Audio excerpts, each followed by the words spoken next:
آج کے اس تفصیلی جائزے میں خوش آمدید۔ آج ہم جس موضوع اور تاریخ کو کھنگالنے جا رہے ہیں وہ اس خطے کا ایک انتہائی حساس، پیچیدہ اور بڑی حد تک ایک ایسا باب ہے جس پر کھل کر کم ہی بات ہوتی ہے۔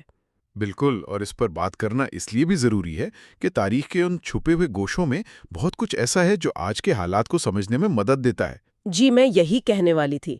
تو ہم نے آج جس کتاب کو اپنی گفتگو کا مرکز بنایا ہے وہ امیر زمان طاہر کی لکھی ہوئی ایک سوانح عمری اور سیاسی دستاویز ہے۔ اس کا نام ہے مقبول بٹ شہید۔ اور یہ کتاب کشمیر بک فاؤنڈیشن لاہور سے شائع ہوئی ہے۔ ہاں، کشمیر بک فاؤنڈیشن سے۔ اور جب میں اس کتاب کو دیکھ رہی تھی تو ایک بڑی دلچسپ چیز سامنے آئی۔ اس کتاب کے سرورق پر جو قیمت درج ہے وہ محض 60 روپے ہے۔ صرف 60 روپے؟ جی، صرف 60 روپے۔ تو میں یہی سوچ رہی تھی کہ ایک ایسی کتاب جس کی مادی قیمت صرف 60 روپے ہے، اس کے صفحات کے اندر جو تاریخ، جو غصہ اور جو نظریات قید ہیں، ان کا وزن کتنا زیادہ ہے۔ بالکل، الفاظ کی قیمت تو ویسے بھی پیسوں میں نہیں لگائی جا سکتی۔ صحیح کہا۔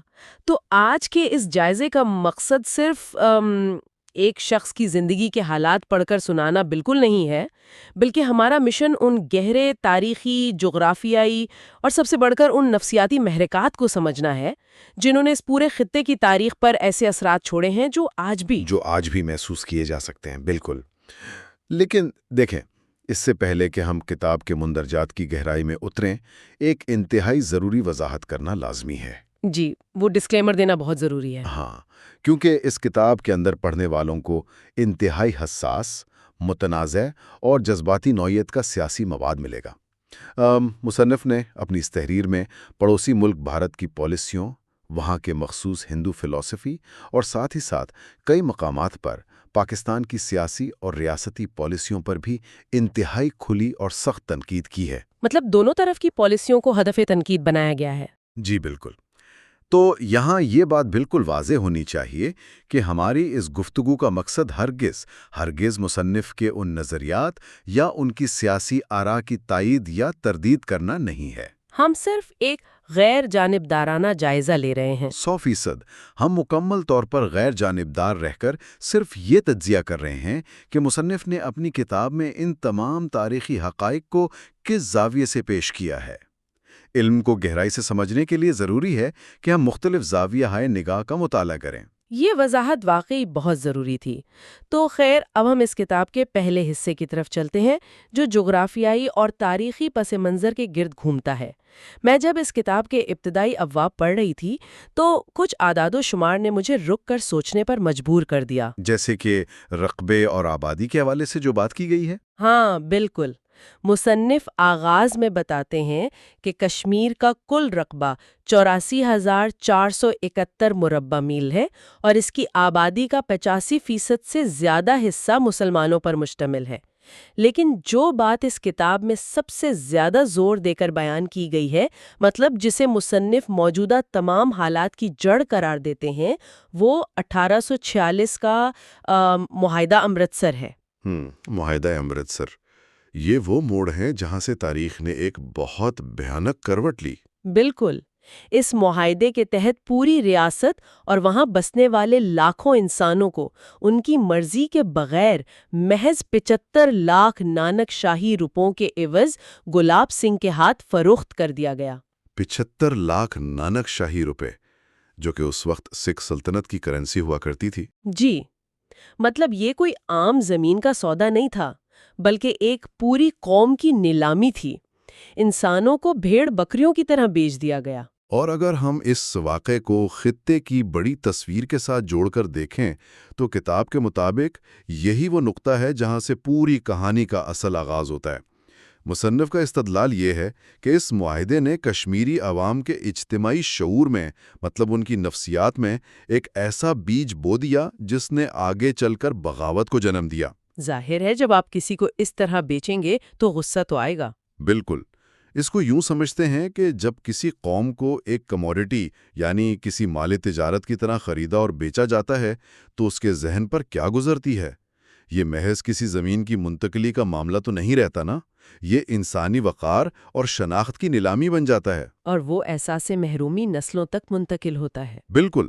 مصنف کے نزدیک جب ایک قوم یہ محسوس کرتی ہے کہ ان کی حیثیت محض چند سکوں کی ہے تو بالکل اسی مقام سے غصے کا ایک ایسا لاوا پکنا شروع ہو جاتا ہے جو سالوں تک چلتا ہے۔ کتاب میں اسی معاہدے کو کشمیریوں کی نفسیات سمجھنے کی بنیادی کنجی کہا گیا ہے۔ صحیح۔ اور یہی وہ لاوا تھا جو کئی دہائیوں تک اندر ہی اندر ابلتا رہا اور پھر ایک نوجوان کی صورت میں دنیا کے سامنے آیا۔ ہم مقبول بٹ کی ابتدائی زندگی کی طرف آتے ہیں۔ جی، ان کے سوانحی خد و خال پر بات کرتے ہیں۔ کتاب میں جو حقائق دیے گئے ہیں وہ بڑی حد تک ایک عام اور محنتی طالب علم کی کہانی لگتے ہیں۔ ان کی پیدائش 1938 میں ضلع بارہمولہ کے ایک گاؤں ترگھام میں ہوئی۔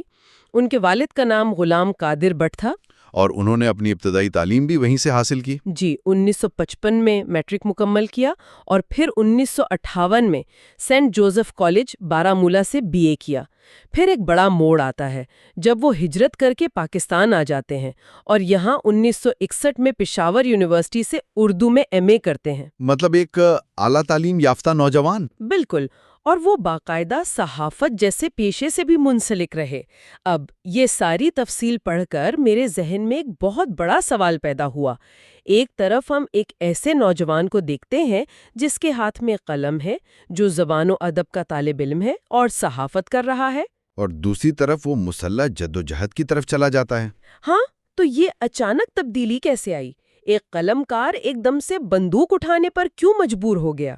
مطلب یہ بہت حیران کن ہے۔ یہ واقعی اس کتاب کا سب سے مرکزی سوال ہے، اور دلچسپ بات یہ ہے کہ بظاہر یہ فیصلہ اچانک لگتا ہے، لیکن مصنف نے اسے کتاب کے باب احوال واقعی میں ایک طویل ارتقائی عمل کے طور پر ثابت کیا ہے۔ احوال واقعی، جی میں نے وہ باب دیکھا ہے۔ مصنف یہ بحث پیش کرتے ہیں کہ ایک باشعور قوم کے نوجوانوں کی جد و جہد ہمیشہ ایک فکری اور علمی دور سے شروع ہوتی ہے۔ وہ پڑھتے ہیں، لکھتے ہیں، پرامن طریقوں سے بات کرتے ہیں، لیکن جب ان کے خیال میں ظلم کی انتہا ہو جائے اور کوئی ان کی بات سننے سے انکار کر دے تو پھر مایوسی پیدا ہوتی ہے۔ بالکل، یہی فکری جد و جہد ایک مقام پر آ کر تھکاوٹ اور مایوسی کا شکار ہو جاتی ہے۔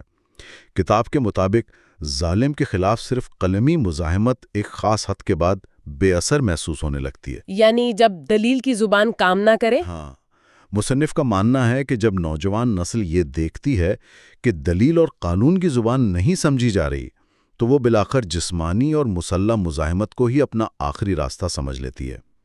تو مصنف کے نزدیک یہ بندوق اٹھانے کا سفر کوئی جذباتی قدم نہیں تھا، بلکہ مسلسل ناانصافی کا ایک فطری نتیجہ تھا۔ جب میں یہ حصہ پڑھ رہی تھی تو مجھے اس بات کا احساس ہوا کہ کتاب صرف نظریاتی بحث پر انحصار نہیں کرتی، بلکہ ان ٹھوس تاریخی اور سیاسی واقعات کا بھی باریک بینی سے ذکر کرتی ہے جنہوں نے اس سوچ کو پروان چڑھایا۔ جیسے عالمی برادری کی ناکامیاں؟ جی بالکل۔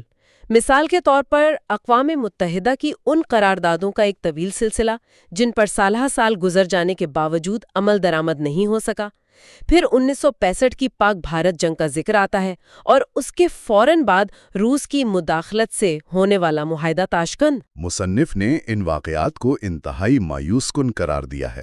ایسا لگتا ہے کہ ہر بڑی جنگ اور ہر سفارتی معاہدے کے بعد مسئلہ پس پش ڈال دیا جاتا تھا، اور انہی ناکامیوں کی وجہ سے ان کا پرعمل جد و جہد پر سے اعتبار اٹھتا جا رہا تھا۔ اور اس مایوسی کے ساتھ ایک اور پہلو بھی ہے جس پر کتاب میں بڑی تفصیل سے روشنی ڈالی گئی ہے۔ مصنف نے صرف سفارتی ناکامیوں پر ہی تنقید نہیں کی، بلکہ انہوں نے پڑوسی ملک بھارت کے سماجی اور تہذیبی ڈھانچے پر بھی بہت سخت تنقیدی نگاہ ڈالی ہے۔ ہاں، وہ جو ہندو ذہنیت والا باب ہے۔ جی، یہاں ہم پھر احتیاط سے صرف کتاب کا نقطہ نظر بیان کر رہے ہیں۔ کتاب میں باقاعدہ ایک باب ہندو ذہنیت کے عنوان سے ہے۔ اس حصے میں مصنف نے ذات پات کے نظام، خصوصاً برہمن اور شودر کی تاریخی تفریق پر شدید تنقید کی ہے۔ اور ان کی دلیل کیا ہے اس حوالے سے؟ مصنف کی دلیل یہ ہے کہ جو سماجی ڈھانچہ اپنے ہی لوگوں کو ذات پات کے نام پر بنیادی برابری دینے کو تیار نہیں، وہ کسی دوسری قوم کو برابری اور آزادی کا حق کیسے دے سکتا ہے؟ یہ تو ایک بہت گہرا اور سخت تبصرہ ہے۔ بالکل۔ کتاب دعویٰ کرتی ہے کہ بھارت کا جو سیکولرزم کا چہرہ ہے وہ محض ایک پردہ ہے جس کے پیچھے بالادستی کی سوچ کار فرما ہے۔ مصنف کے بقول اسی رویے کو دیکھنے کے بعد مقبول بٹ اس نتیجے پر پہنچے کہ ایسے نظام سے پرامن طریقے سے حق مانگنا وقت کا ضیاع ہے۔ تو مطلب اندرونی اور بیرونی دونوں محاذوں پر مایوسی تھی۔ اور پھر اس نظریاتی ارتقاء میں ایک اور عنصر کا بھی ذکر ہے جو میں نے پڑھا، وہ خاکسار تحریک اور علامہ مشرقی کا فلسفہ تھا۔ ہاں، خاکسار تحریک کا حوالہ بہت اہم ہے۔ خاکسار تحریک بنیادی طور پر عام شہریوں میں عسکری نظم و ضبط پیدا کرنے پر یقین رکھتی تھی۔ مصنف بتاتے ہیں کہ علامہ مشرقی کے عملی جہاد کے نظریات نے مقبول بٹ کی سوچ کو ایک نئی سمت دی۔ وہ پرامن احتجاج سے آگے کا سوچنے لگے۔ اور رہی صحیح کسر 1971 کی جنگ اور معاہدہ شملہ نے پوری کر دی۔ بالکل، ان واقعات کے تسلسل نے ان کے اندر کی ہر امید ختم کر دی۔ ان کو یقین ہو گیا کہ عالمی برادری کے مفادات کچھ اور ہیں اور اب مسلح جدوجہد ناگزیر ہو چکی ہے۔ یہاں سے واپسی کا کوئی راستہ نہیں تھا۔ ان تمام واقعات کو سمجھنے کے بعد ایک سوال جنم لیتا ہے کہ جب ایک انسان ان تمام سیاسی دروازوں سے مایوس ہو کر لوٹتا ہے تو اس کا اگلا قدم کیا ہوتا ہے؟ مقبول بٹ کے معاملے میں وہ قدم انتہائی سخت تھا۔ مصنف بتاتے ہیں کہ اسی نظریاتی تبدیلی کے نتیجے میں نیشنل لبریشن فرنٹ یعنی NLF کا قیام عمل میں آیا۔ NLF، جس نے پھر ایک بہت بڑا قدم اٹھایا۔ جی، انہوں نے فیصلہ کیا کہ چونکہ دنیا پرامن مطالبات نہیں سن رہی، اس لیے اب عالمی برادری اور میڈیا کی توجہ زبردستی حاصل کرنے کے لیے طاقت کا استعمال کرنا ہوگا۔ اور یہاں آ کر اس کہانی میں ایک بہت ہی ڈرامائی موڑ آتا ہے۔ 1971 میں اسی تنظیم کے ارکان نے ایک ایسی کارروائی کی جس نے پوری دنیا کی توجہ کھینچ لی۔ انہوں نے گنگا نامی ایک بھارتی مسافر طیارے کو ہائی جیک کر لیا اور اسے سیدھا لاہور کے ایئرپورٹ پر لے آئے۔ جی، ذرا اس منظر کو ذہن میں لائیں۔ ایک بھارتی طیارہ لاہور ایئرپورٹ پر کھڑا ہے اور اغواکار اپنے مطالبات منوا رہے ہیں۔ اس واقعے نے پورے جنوبی ایشیا میں ایک زبردست سنسنی اور تناؤ پیدا کر دیا تھا۔ یہ گنگا ہائی جیکنگ کا واقعہ کتاب کے تناظر میں بین الاقوامی سیاست کی بے رحمی کو سمجھنے کی ایک بہترین مثال ہے۔ وہ کیسے؟ دیکھیے، یہ واقعہ ظاہر کرتا ہے کہ ایک مقامی آزادی پسند رہنما کی زندگی کتنی پیچیدہ ہو جاتی ہے جب وہ دو بڑی ریاستوں کی سیاست کے بیچ پھنس جاتا ہے۔ کتاب میں بڑی تفصیل سے بتایا گیا ہے کہ جب یہ طیارہ لاہور اترا تو ابتدا میں پاکستان کے اندر اس کا زبردست خیر مقدم کیا گیا۔ ہاں، انہیں شروع میں ہیرو بنا کر پیش کیا گیا۔ بالکل، ہیرو بنا کر پیش کیا گیا، لیکن پھر سرد جنگ اور علاقائی سیاست نے کروٹ لی۔ بہت ہی جلد پاکستان کی ریاستی مشینری نے اپنا بیانیہ بالکل تبدیل کر دیا۔ اس واقعے کو باقاعدہ بھارتی سازش قرار دے دیا گیا۔ یعنی راتوں رات بیانیہ بدل گیا۔ جی، یہ دعویٰ کیا گیا کہ یہ طیارہ اغوا کروانا خود بھارت کا منصوبہ تھا، اور پھر مقبول بٹ اور ان کے ساتھیوں کو ہیرو کے مرتبے سے گرا کر سیدھا گرفتار کیا گیا اور قید خانوں میں ڈال دیا گیا۔ یہ پڑھتے ہوئے واقعی ایک عجیب سی کیفیت ہوتی ہے۔ کتاب اس پورے منظر نامے کو ایک بہت بڑے المیے کے طور پر پیش کرتی ہے۔ مصنف کا استدلال یہ ہے کہ ایک شخص جو اپنی قوم کے لیے لڑ رہا تھا، وہ دراصل دو بڑے ملکوں کی شطرنج کی بساط پر محض ایک پیادہ بن کر رہ گیا۔ یہی وہ بنیادی اور تلخ حقیقت ہے جسے مصنف اجاگر کرنا چاہتے ہیں۔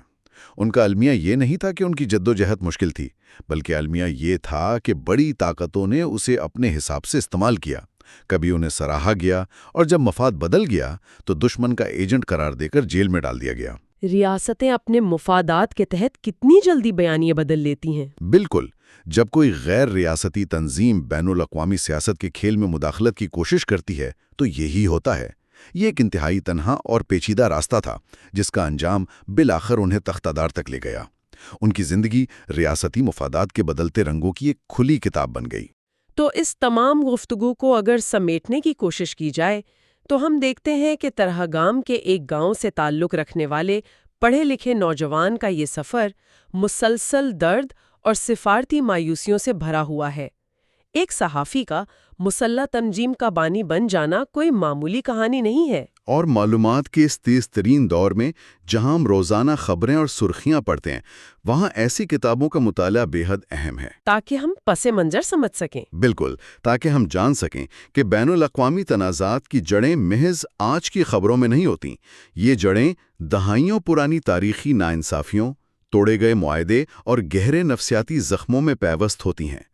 جب تک ان کا مطالعہ نہیں کیا جائے گا کسی بھی خطے کے مسائل کی تفہیم مکمل نہیں ہو سکتی۔ ہم آج کے اس تفصیلی جائزے کے بالکل آخری حصے پر آ گئے ہیں۔ ساری گفتگو اور کتاب کے نظریات کو جاننے کے بعد ایک ایسا پہلو ہے جو مجھے مسلسل سوچنے پر مجبور کر رہا ہے۔ وہ کیا؟ ذرا سوچئے، اگر 1846 میں معاہدہ امرتسر کبھی طے ہی نہ پاتا، اگر لاکھوں انسانوں پر مشتمل اس خطے کو 75 لاکھ روپے میں ایک جاگیر کے طور پر نہ بیچا جاتا، تو کیا مقبول بٹ جیسی شخصیات اور ان کے شدید رد عمل کا کبھی وجود ہوتا؟ یا آج جنوبی ایشیا کا نقشہ اور اس کی سیاست یکسر مختلف ہوتی؟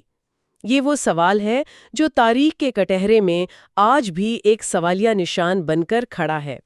آج کے اس جائزے کے لیے بس اتنا ہی۔ اس پیچیدہ اور اہم موضوع پر ہمارے ساتھ شامل رہنے کا بہت شکریہ۔